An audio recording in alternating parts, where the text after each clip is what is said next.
नमस्कार, आप सभी का स्वागत है मेरे YouTube channel concept with Saurabh. मैं सौरभ शर्मा और आज आप फिर से एक नई ट्रिग्नोमेट्रिक आइडेंटिटी है जो cos 2x इक्वल होगा cos square x minus sin square x।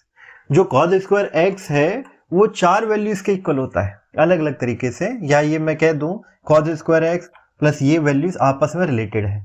ठीक है, हम वन बाई वन इसको प्रूफ करेंगे। सबसे पहले हम प्रूफ करेंगे नंबर वन को। ठीक है, तो नंबर वन को प्रूव करने के लिए हम यहाँ एक लाइन खींच दे रहे हैं और यहाँ से हम इस चीज को स्टार्ट करते हैं। ठीक है, पहली बात करते हैं नंबर वन की। इसको प्रूव करने के लिए क्या करेंगे, इसे हमें साबित करना होगा को जो cos 2x है वो इक्वल होता है cos square x minus sin square x के। अच्छा, cos स्क्वायर x है, क्या हम इसको cos x प्लस x लिख सकते हैं? ठीक है, हमने ऐसा क्यों किया? हमने ऐसा इसलिए किया क्योंकि यहाँ से आगे बढ़ने के लिए हमें कुछ तो एग्जीक्यूट करना होगा। हमने एक ट्रिग्नोमेट्रिक आइडेंटिटी पता है वो cos x प्लस y के फॉर्म में होती है, यानी कोई भी दो एंगल का एडिशन। हम मान लेते हैं इसमें एक ही एंगल है, दो एंगल है ही नहीं, उन्हीं का एडिशन कर रहे हैं हम। तो हम फॉर्मूला लगा देते हैं उसी चीज को। तो क्या फॉर्मूला होता है? cos x, ठीक है, cos y मतलब वो भी x ही है, माइनस sin x जो भी एंगल पहला था, और sin जो दूसरा एंगल था y मतलब वो भी x है। ठीक है, आप लोगों को फॉर्मूला याद हो तो यहाँ क्या होता था, cos x प्लस y का फॉर्म होता था। तो यहाँ हम cos x मतलब पहला एंगल, cos y cos के साथ दूसरा एंगल, माइनस sin x पहला एंगल, sin y मतलब दूसरा एंगल। ठीक है, एंगल सेम है तो हमने y की जगह x को रिप्लेस किया हुआ है। ठीक है, अच्छा, cos x multiply cos x ये बताने की आवश्यकता नहीं होगी, क्या हो जाएगा cos स्क्वायर x। ठीक है, sin x multiply sin x कितना हो जाएगा sin स्क्वायर x। ठीक है, पहला जो हमें कंडीशन दी गई थी क्या हमने उसे प्रूफ कर लिया है?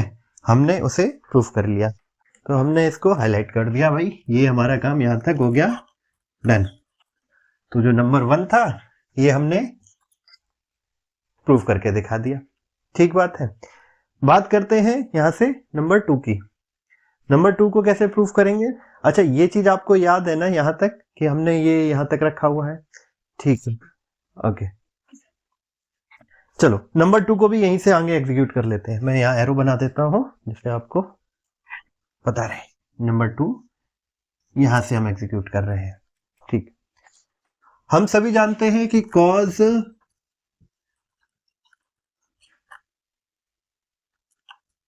x प्लस sin y कितना होता है? 1 के इक्वल होता है। cos square x plus sin square जो x है वो क्या होता है? 1 के इक्वल होता है। ठीक है, अगर मैं ये मान लूं कि इक्वेशन 1 है, ठीक है, ये क्या है इक्वेशन 1, तो क्या मैं जो साइन की वैल्यू यहां से निकाल के यहां पुट कर सकता हूं? बिल्कुल कर सकता हूं। तो अगर ये sine cos square x plus sine square x 1 के इक्वल होता है तो इसके हिसाब से साइन स्क्वायर एक्स क्या हो जाएगा? 1 माइनस cos स्क्वायर एक्स हो जाएगा। ठीक है, तो ये जो साइन की वैल्यू है हम क्या करेंगे, इक्वेशन नंबर में पुट करेंगे। We are placing the value of sine square x in equation 1 in equation 1। Equation 1 में हम साइन स्क्वायर एक्स की वैल्यू रख देते हैं। तो जब ऐसा करेंगे तो cos square x minus sine की वैल्यू क्या है? 1 माइनस cos स्क्वायर एक्स। ठीक है, ये पुट कर दिया, ब्रैकेट को ओपन करेंगे, साइन को चेंज कर देंगे, तो cos स्क्वायर एक्स माइनस 1 और ये प्लस हो जाएगा cos स्क्वायर एक्स। ठीक है, cos स्क्वायर एक्स को cos स्क्वायर एक्स ऐड करेंगे तो क्या हो जाएगा? 2 cos स्क्वायर एक्स माइनस 1। क्या ये हमें दूसरे नंबर पर यही प्रूफ करना था? जो कि हमने कर दिया। यहां तक कि हमारी भी बात अचीव हो गई। ठीक है, अब यही इक्वेशन एक में हम क्या करेंगे, cos की वैल्यू रख के हम नंबर 3 को प्रूफ करेंगे। ठीक है, जगह कम है, नीचे वाले सेक्शन को हम हटा देते हैं।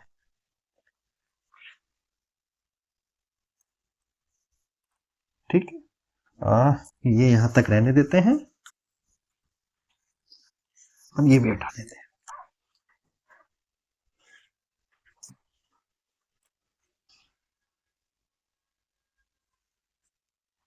नंबर 3 की बारी। इक्वेशन यहीं तक रहेगी, cos square x minus sign square x हमने प्रूव कर लिया था। ठीक है, अभी हम क्या करेंगे, इसी इक्वेशन में कॉस की वैल्यू को रख देंगे। जब कॉस की वैल्यू निकालेंगे तो क्या हो जाएगा, कॉस स्क्वायर एक्स हो जाएगा आपका 1 माइनस साइन स्क्वायर एक्स। ठीक है, अभी हम इसकी वैल्यू को इसमें पुट कर देंगे इक्वेशन 1 में। तो क्या कर रहे हैं, वी आर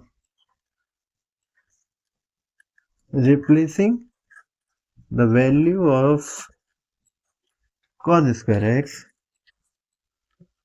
इन इक्वेशन 1। ठीक है, इक्वेशन 1 में हमने cos स्क्वायर एक्स की वैल्यू को रिप्लेस करना है। तो cos स्क्वायर एक्स की जगह हमने क्या रखा, 1 minus sign square x minus sign square x. Equation कुछ ऐसी हो जाएगी। ठीक है, ब्रैकेट को ओपन कर देते हैं तो क्या हो जाएगा, sign square x minus sign square x और माइनस साइन स्क्वायर एक्स क्या हो जाएगा, -2 साइन स्क्वायर एक्स हो जाएगा। ठीक है, यही हमें प्रूफ करना था और हमने ये भी कर दिखाया। ये हमने नंबर 3 को प्रूफ किया। ठीक है, अभी पहुंचेंगे नंबर 4 पे। ठीक है, उम्मीद है यहां तक आप लोगों को समझ आया होगा। इजी कैलकुलेशन है, 2 ट्रिग्नोमेट्रिक आइडेंटिटी का यूज कर रहे हैं बार बार।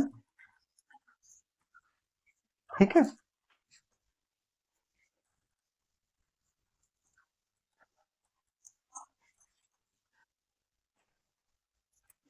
नंबर 4 को डिस्कस करेंगे।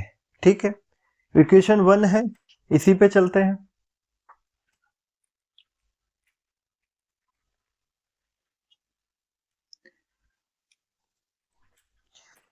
जो इक्वेशन 1 है इसको हम एक बार फिर से लिख देते हैं, इसको हटा देते हैं यहां से।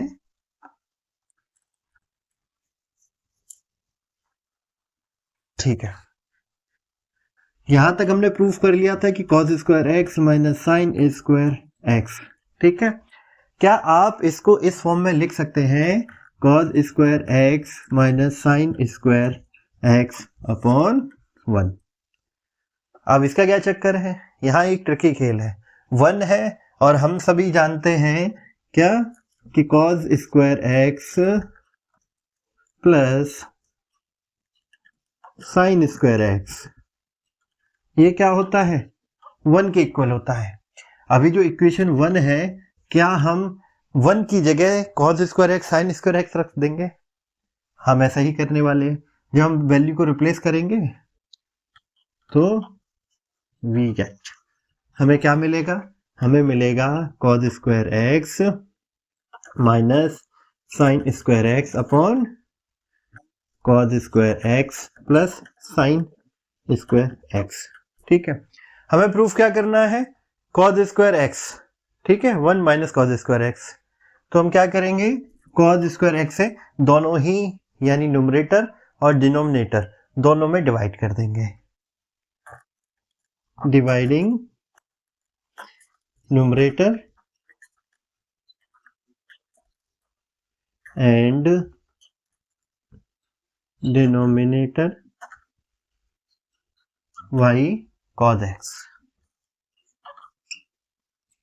cos x से डिवाइड कर दिया, हमें क्या मिलेगा, दोनों को जब डिवाइड करेंगे तो हो जाएगा cos square x upon cos square x minus sign square x upon cos square x upon cos square x upon cos square x plus sine square x upon cos square x.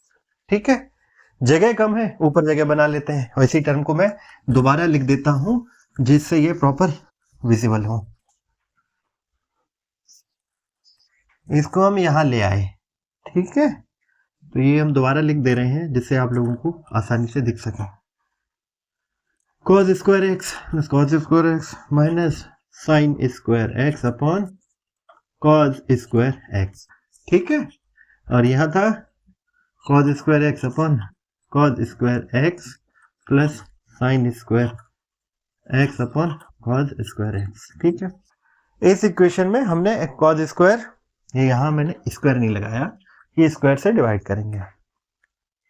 ठीक है, ये जो term है ये neutralise होगा, 1 से divide हो जाएगा, ये भी टर्म हो जाएगा 1 से डिवाइड। अब जो साइन स्क्वायर एक्स है अपॉन कॉस स्क्वायर एक्स, ये हो जाएगा tan के फॉर्म में, तो ये क्या हो जाएगा minus sign square x upon cos square x, क्या होगा tan स्क्वायर एक्स। ठीक है, ये भी 1 था, plus sine square x upon cos square x, क्या हो जाएगा tan स्क्वायर एक्स। ओके, और ये सब हम किससे एग्जीक्यूट कर रहे थे, cos 2x से, तो ये भी हमने प्रूव कर लिया। ठीक है, तो हमने चारों अपनी जो इक्वेशन थी इनको प्रूव कर लिया है, और हम इस इक्वेशन को थोड़ा एक रिवाइज फॉर्म में लिख देते हैं जो हमें दे रखा है। अच्छा, इसमें एक और चीज थी जो मैंने अभी डिस्कस नहीं की लास्ट 4th नंबर में, वो ये था कंडीशन। ठीक है, जब कभी tan और cot की बात होगी और हम जब उसकी वैल्यूज को निकालेंगे तो एक कंडीशनल स्टेटमेंट आएगा ही आएगा, और वो कंडीशनल स्टेटमेंट क्या है ये मैं आपको अभी डिस्कस करता हूं आपके साथ। ठीक है, यहां तक ठीक बात है। ठीक, ये इसके इक्वल था। अच्छा, इसमें क्या है, हम सब ने अब पुराने वीडियो में भी देखा था कि साइन जो होता है वो sine x upon cos x के फॉर्म में होता है। ठीक है, अगर x की वैल्यू किसी भी तरीके से 0 हो जाती है, ठीक, तो जो tan फंक्शन होगा उसकी वैल्यू क्या होगी, इनफाइनाइट हो जाएगी या फिर अनडिफाइन हो जाएगी, ऐसा कह सकते हैं। तो अब हमें ये चीज पता करना होगा कि cos की जो वैल्यू है वो किस पे ऑड मल्टीपल वैल्यू होती है, जैसे π/2, 3π/2, 5π/2, इसी तरीके से और भी। इन सब के लिए क्या होता है, cos की जो वैल्यू आती है वो 0 आती है। तो ये जो कंडीशन दे रखी है क्या, कि cos 2x, ये ट्रू कब है, जब जो tan में वो x की जो एंगल दे रखा है, x की वैल्यू आपके इक्वल नहीं हो सकती किसके, इसको हम कंडीशन फॉर्म में लिख दें 2n+1 π/2 के। ठीक है, अगर आपको कभी क्वेश्चन को घुमा फिरा के पेश किया जाएगा तो इसी कंडीशन को वो चेंज करेंगे, यही एक है। और जब कभी tan और cot की बात होगी तो कंडीशन स्टेटमेंट आएंगे ही आएंगे, आपको याद रखना होगा। अगर tan की बात है तो ऑड मल्टीपल होगा π/2 के, साइन की बात है तो पाई के मल्टीपल होगा। ठीक है, और जहां n क्या हो सकता है, n आपका एक इंटीजर नंबर है, इंटीजर। ठीक है, ये हमने चारों वैल्यूज को डिस्कस कर लिया, ये चारों वैल्यू आपस में इक्वल है। मैं उसको एक फॉर्म में लिख के दिखा देता हूं, जैसा कि आपकी बुक में लिखा हुआ आपको दिखेगा, तो आप इसको रिलेट कर पाएंगे। ठीक है, उम्मीद है ये वीडियो आसान तरीके से मैंने बताया है, और आपको इन ट्रिग्नोमेट्रिक आइडेंटिटी से डील करने के लिए उन्हें याद रखना होगा। ठीक है, तो क्या लिख सकते हैं, 2 cos स्क्वायर एक्स माइनस 1 या 1 - 2 sin स्क्वायर एक्स, या फिर 1 - tan square x upon 1 + tan square x. ठीक है, अब मैं इनको हटा देता हूं यहां से। तो आज के वीडियो में हमने इस ट्रिग्नोमेट्रिक आइडेंटिटी को डिस्कस किया था। इसका जो नंबर था ये था हमारा 14। हमारे पास 3-4 ट्रिग्नोमेट्रिक आइडेंटिटी और है जिनसे हमें डील करना होगा, वो अगले वीडियो में डिस्कस करेंगे। तब तक के लिए धन्यवाद। वीडियो अच्छा लगता है चैनल को सब्सक्राइब कीजिए, शेयर कीजिए। फिर मिलेंगे नए वीडियो के साथ।